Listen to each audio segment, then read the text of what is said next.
આરબીઆઈએ repo દરમાં 25 basis પોઈન્ટની cut કરી હવે 6% પર આવી ગયો છે.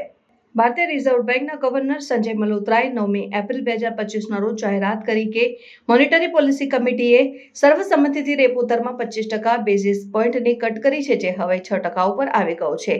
આ નિર્ણય ભારતની ધીમે પડતી આર્થિક વૃદ્ધિ અને અમેરિકાના નવા ટેરિફ્સના કારણે વધતા જતા વૈશ્વિક આર્થિક જોખમોને ધ્યાનમાં રાખીને લેવામાં આવ્યો છે.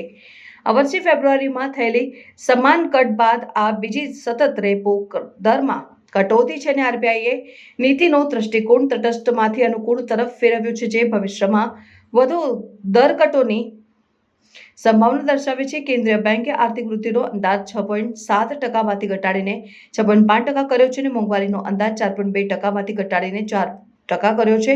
ગવર્નર સંજય મલ્હોત્રાએ જણાવ્યું હતું કે અનિશ્ચિતતા પોતે જ વૃદ્ધિને ધીમું કરે છે. વધતા જતા ટેરિફ્સ નિકાસ પર નકારાત્મક અસર કરશે અને વૈશ્વિક વૃદ્ધિ પર પડતા પ્રભાવથી સ્થાનિક વૃદ્ધિ પણ પ્રભાવિત થશે. એમપીસીના તમામ 6 સભ્યોએ આ દરકટનું સમર્થન કર્યું છે અને અર્થશાસ્ત્રીઓનું માનવું છે કે જો વૈશ્વિક આર્થિક પરિસ્થિતિઓ વધુ ખરાબ થાય તો ભવિષ્યમાં વધુ કટોતીઓ થઈ શકે.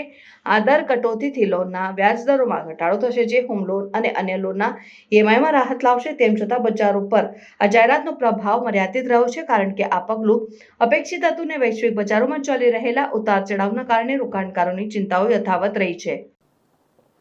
And now I come to the decisions of the Monetary Policy Committee.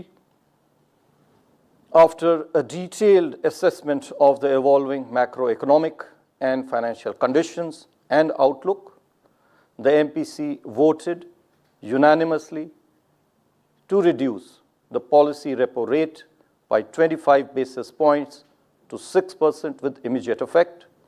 I repeat, the MPC voted unanimously to reduce the policy repo rate by 25 basis points to 6% with immediate effect.